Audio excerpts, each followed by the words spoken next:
बिना आग के धुआं नहीं उठती है। कुछ ना कुछ तो ज़रूर था, तभी उनके पति आलोक जी ने, उनको भी ज़रूरत थी सरकारी सर्विस वाले लड़के की। उनके छोड़ने का यही मकसद है कि ये हमारी बराबरी में नहीं। तो पिताजी ने पहले क्यों नहीं बना दिया? शादी से पहले बना दिए होती एसडीएम। तो ये जब एसडीएम बन गई तब ये सवाल उठा रही हैं। जो ज़मीन के लिए पैसा दे सकता है, किसी के साथ गलत संबंध बना लिया। मेरे पास कुछ बहाने नहीं मिल रहे हैं। नमस्कार दोस्तों, मैं हूँ इस समय प्रयागराज में और डिस्ट्रिक्ट कोर्ट में कहा। और जिस तरह से ज्योति मौर्य का आज पेशी होना था, तमाम लोग जो है पूरे भारत के लोग अगर कहा जाए तो इस पे निगाहें लगाए हुए थे कि आज आखिर ज्योति मौर्य और आलोक मौर्य का जो केस है क्या होगा। लेकिन कहा जाए तो ज्योति मौर्य यहाँ पे अवेलेबल नहीं हुई, जिसकी वजह से जो है तारीख दे दिया जाता है, 22 तारीख की डेट हो जाती है। और मैं हमारे सामने जो अभी मैम बैठी हैं, इनका नाम है सविता देवी, नोटरी एडवोकेट, और इनसे मैं थोड़ी सी ज़रूर बातें करना चाहूँगा कि ज्योति मौर्य के बारे में पर्सनली इनकी क्या राय है। और सबसे पहले तो मैम आपका चैनल में स्वागत। धन्यवाद। मैम, आप ज्योति मौर्य के बारे में क्या कहेंगे? जो आलोक मौर्य आकर सोशल मीडिया पर तमाम उनके ऊपर एलिगेशन लगाते हैं कि मेरी पत्नी जो है बेवफा हो गई है, मेरी पत्नी मुझे जान से मारना चाहती है, मेरी पत्नी का अवैध संबंध है मनीष जो होम गार्ड कमांडो ऑफिसर हैं, मनीष दुबे, उनसे मेरी पत्नी का जो है अवैध संबंध है। उन्होंने सोशल मीडिया पर जैसे ही ये बाइट देते हैं, कहा जाए तो पेट्रोल की तरह ये जो है भागने लगता है। तो क्या कहेंगी इस बारे में? देखिए, मैं यही कहना चाहूँगी कि महिला हैं वो भी और मैं भी हूँ।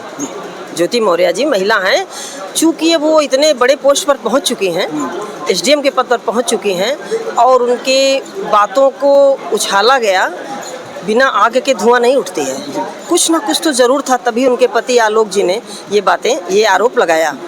और हिंदू समाज में कहा गया है कि शादी अगर हो गई है तो एक दूसरे की बातों को बराबर में रखना चाहिए, एक दूसरे की बात माननी चाहिए, बिना एक दूसरे के बात को तभी दूसरे के सामने ले जाना चाहिए जब दूसरे की सहमति हो एक दूसरे की। और तब तक ये बात बिगड़ गई और उनको अपने आलोक जी ने अपनी पत्नी पर उछाल दिया, क्योंकि उन्होंने अवैध संबंध देखा। और ऐसा नहीं होना चाहिए। दोनों ने अपनी मर्जी से शादी किया था, दोनों योग्य एक दूसरे को समझते थे, तभी शादी किया। और इस समय ऐसी कौन सी बात बन गई जो अयोग्य आलोक जी हो गए? मैं तो यही कहूँगी कि ये प्रभुता पा गई हैं, इसलिए इनको थोड़ा सा वो गर्व हो गया है कि मेरा पति मेरे बराबर में नहीं है, इसलिए इन्होंने अपने बराबर में या अपने से ऊंचे के साथ संबंध बनाया। अगर यही करना था तो शादी होने की जस्ट बातें बता देती कि मैं इनके साथ नहीं रहूँगी। लेकिन वो बेचारे ने अपना खून पसीना बहा करके, इतना मेहनत से पैसा लगा करके पढ़ाया लिखाया, जो भी इनकी सेवा करनी चाहिए किया, बच्चे के दौरान या इनके पढ़ाई के दौरान जो कुछ भी इन्होंने किया। और जब इतना बनने के बाद उन्हें छोड़ रही हैं तो उन्हें कष्ट होगा ही होगा, और इन्होंने गलत किया। इनको ऐसा नहीं करना चाहिए। अब ज्योति मौर्य ने एक सामने आकर मीडिया से कहती हैं, जब हमारी शादी हो रही थी तो उसमें बताया गया कि हमारे पति जो हैं वो ग्राम पंचायत अधिकारी हैं, और जबकि वो शादी के बाद हमें पता चला कि वो जो है 4th क्लास के जो है वर्कर हैं, यानी कि स्वीपर हैं। और इतनी सारी चीज़ें हमारे परिवार को बताया नहीं गया था। और क्या कहेंगे आप, इसमें कितनी सच्चाई लग रही है? देखिए, ऐसा है कि कोई भी माँ बाप जब अपनी लड़की की शादी करता है तो किसी दूसरे की बात नहीं मानता। जब तक वो अंदर जाकर समाज में देखता नहीं है, उसके घर के अगल बगल छानबीन नहीं कर लेता है, तब तक शादी नहीं करता है। इनको भी ज़रूरत थी सरकारी सर्विस वाले लड़के की, इसलिए इनके माँ बाप ने इनके साथ इनको बांधा। ये नहीं जानते थे कि मेरी लड़की सर्विस पा जाएगी तो ऐसा कहेगी, समझ में आया? तो उन्होंने ये गलत किया, उनको छानबीन कर लेना चाहिए पहले। ये आप नहीं कह सकते हैं कि पहले इन्होंने ये कहा, ऐसे की कहा और ऐसे शादी कर लिया। ये आरोप गलत है। जो आलोक जी बिल्कुल सही है।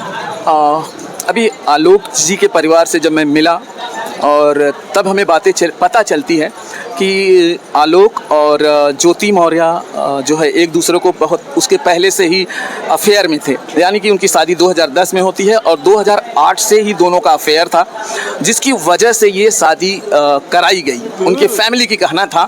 और सिर्फ 5,000 रुपया जो है, एक तिलक जैसे आप जानते हैं यूपी में कितना होता है, और एक सरकारी पोस्ट पर काम करता हुआ लड़के को सिर्फ 5,000 रुपया मिला था, क्योंकि ज्योति मौर्य के पिताजी के पास इतना पैसा था ही नहीं कि वो ज़्यादा दे पाते। लेकिन आलोक की जिद थी क्योंकि वो शादी जो है ज्योति से ही करनी थी।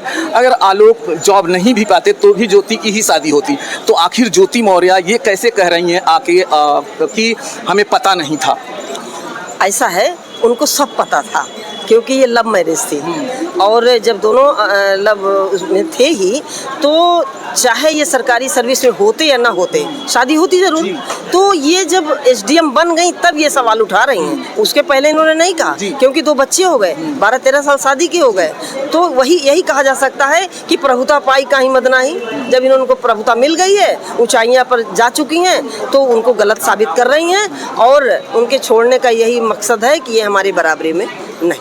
अब कुछ उनके जैसे पिताजी का कहना है कि हमारी बेटी में इतना टैलेंट था जिसकी वजह से वो ज्योति जो है एसडीएम बनी, तो क्या कहेंगे आप? तो पिताजी ने पहले क्यों नहीं बना दिया? शादी से पहले बना दिए होती एसडीएम। अगर इनकी बेटी में इतना मतलब इतनी योग्यता थी तो शादी से पहले ही बन गई होती तो और अच्छी शादी होती। तो और एसडीएम शायद उनसे भी बड़ी पोस्ट पे कहीं शादी होती। बिल्कुल, ये तो जाहिर सी बात है।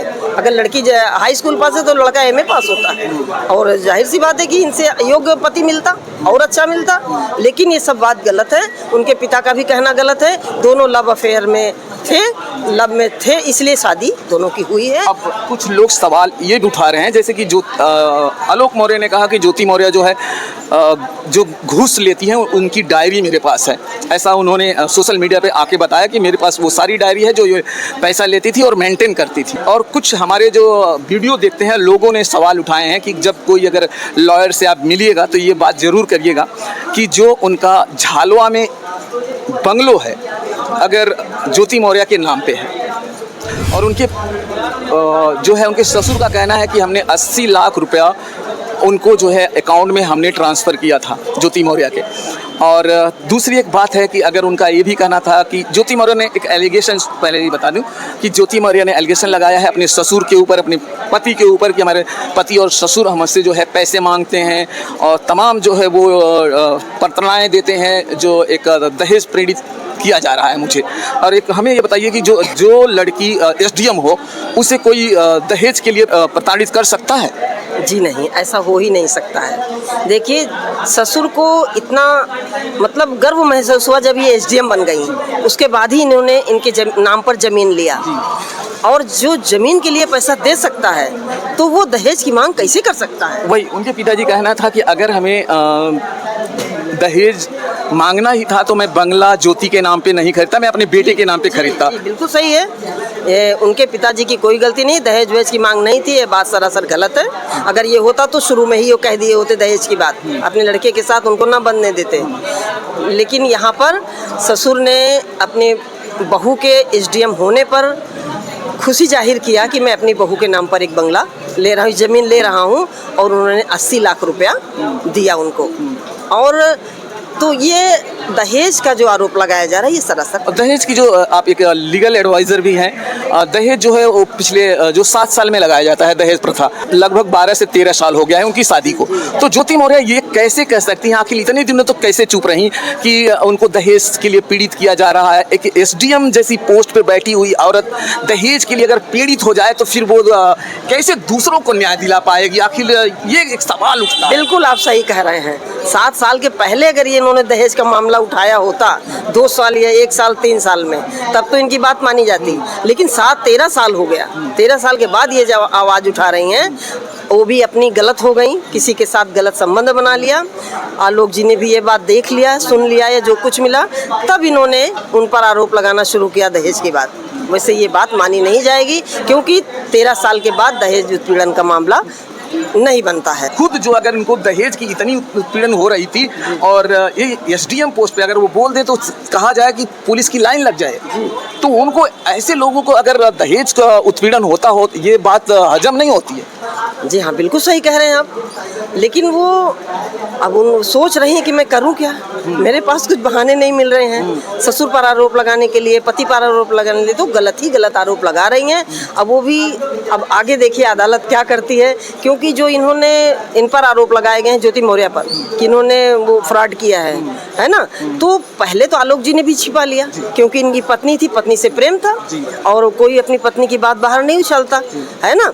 तो लेकिन जब आलोक जी पर ये गलत उंगलियां उठाने लगी तब उन्होंने सारी बातें खोल दी। अब ये साक्ष्य मिलने पर ही जो न्यायालय कहेगी वही सही माना जाएगा। चलिए दोस्तों, हमारे साथ में जुड़ी हुई थी सविता देवी जी और नोटरी एडवोकेट, और मैं बता दूं कि इन्होंने तमाम उन पहलुओं पर अपनी जो है बातें रखा है। ज्योति मौर्य के बारे में इनका कहना है ज्योति मौर्य सरासर गलत है। अगर वो जो है इतना टैलेंट थी तो पहले ही PCS बन गई होती और उसके बाद में शादी करती। और इनकी बातों पर आपकी क्या सहमति है या असहमति है, ज़रूर कमेंट बॉक्स में लिख कर बताइएगा। तो चलिए दोस्तों, फिर मिलेंगे हम आपको किसी और वीडियो में। जय हिंद, जय भारत।